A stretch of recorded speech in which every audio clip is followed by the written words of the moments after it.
Lovely Divino. I'm Moja Petrigaspi. I'm Elvis Islamado. I'm Nora Sagano, and we're going to show you on how to disassemble and assemble the computer system.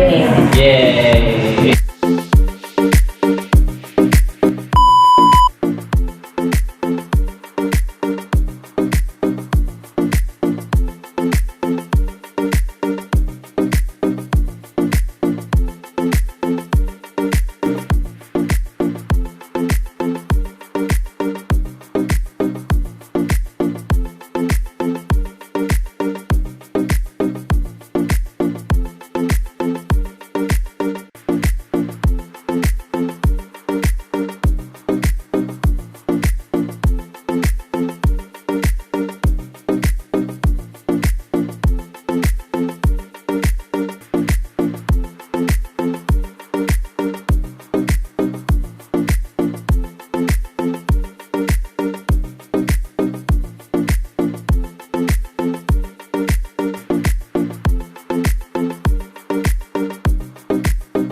HDD or hard disk drive is an internal computer component that stores data such as the operating system, applications, and user files. HDDs are non-volatile storage devices, meaning they retain stored data even when powered.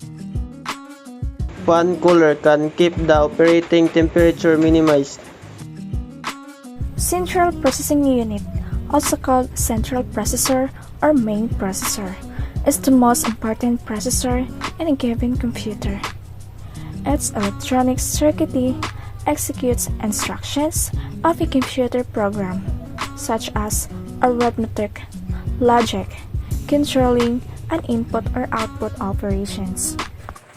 Single inline memory module is a memory module consisting of 6 to 9 RAM chips on a circuit board, containing a random access memory used in computers from the early 1980s to the early 2000s. Motherboard. Motherboard is the main printed circuit board in general-purpose computers and other expandable systems. It holds and allows communication between many of the crucial electronic components of a system, such as CPU, memory, and provides connectors for other peripherals.